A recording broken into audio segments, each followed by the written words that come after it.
Arctic sea ice reflects about 80% of the sun's heat, stabilizing the colder temperature of the ocean.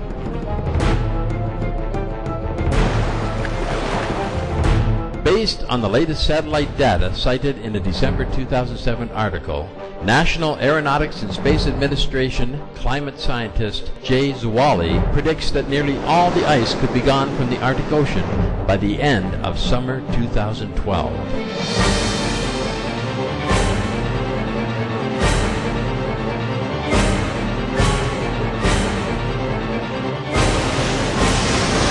Arctic ice in September 2007 was 23% below previous record low from NASA satellite data and 50% below 1950 levels from ship data.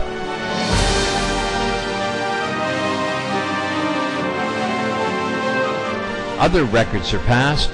Greenland surface ice loss is now 400% greater than 15 years ago. Surface temperatures in the Arctic are the highest in 77 years of record keeping.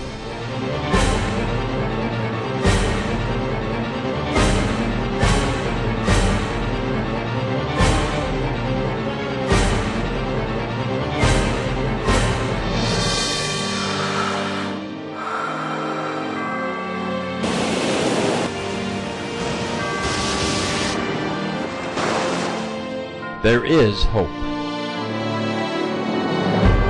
According to James Hansen, top climate scientist at NASA, we have passed tipping points. We have not passed a point of no return. We can still roll things back, but it is going to require a quick turn in direction.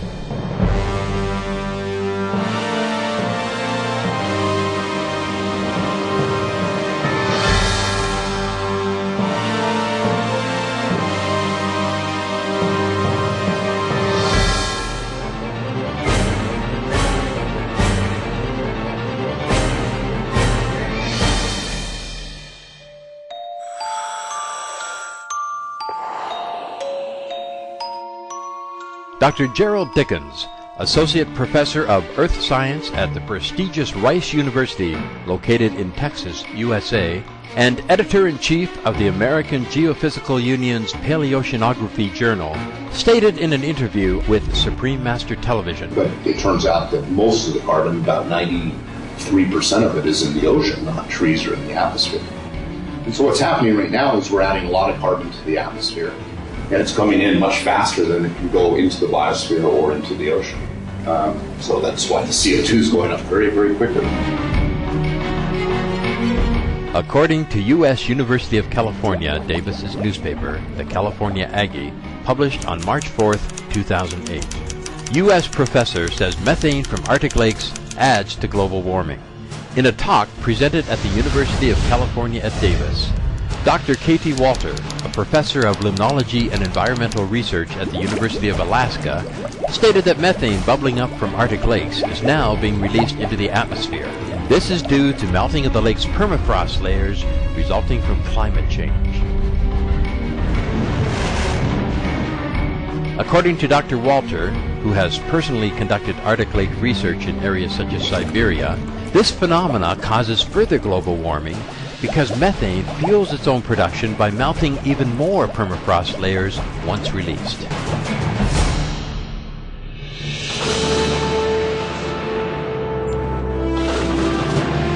Yes, I'm calling back in and I'm trouble 600 North Mont.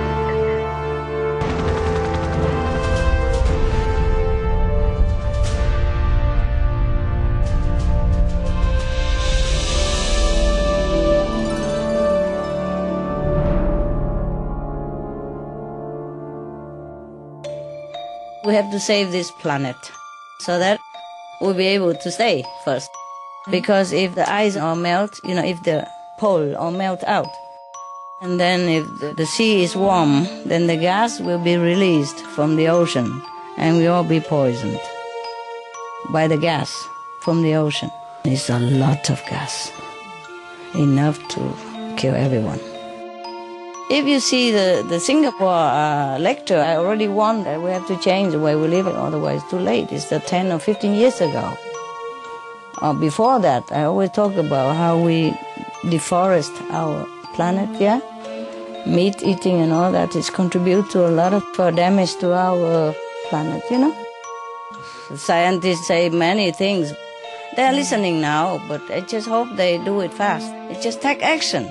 All the governments in the world really take it now seriously. It's just I'm worried the action might be too slow, that's all. Because the eyes are reflecting the sun, you see? So I send it back into the space.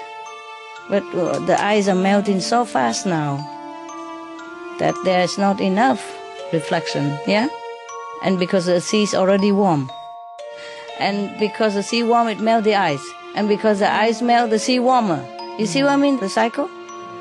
The way it is going, if they don't fix it, 4 or 5 years' time, finito. No more. It's really that urgent.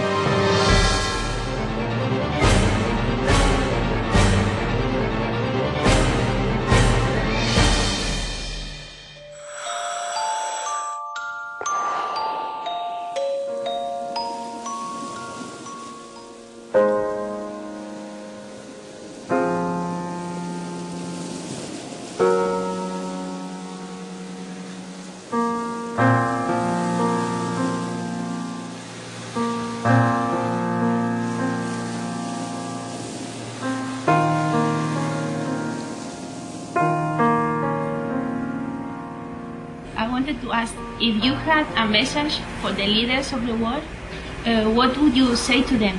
I would say to them, use their mighty power to change the diet of the planet and adopt immediately new technology, renewable energy, and set an example by themselves by becoming a vegetarian or vegan. Use their mighty power, use their example to set a new diet for the planet, the vegetarian diet.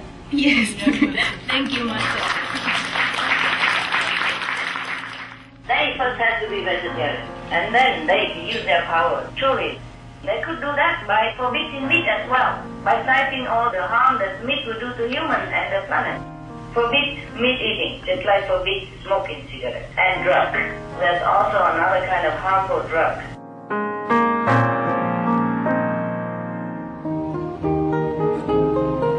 I wish really that we have the planet, we continue to live and the children will grow up in a better environment. But you see, it's up to humanity to decide what they want and which direction they turn.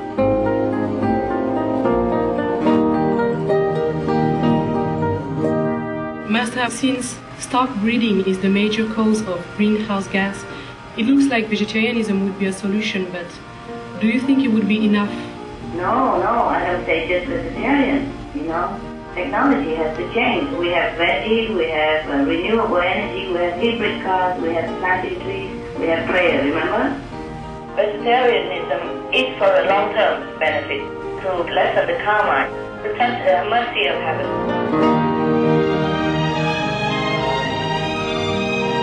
Master? If you had a message for the world, what would it be? That I love them very much.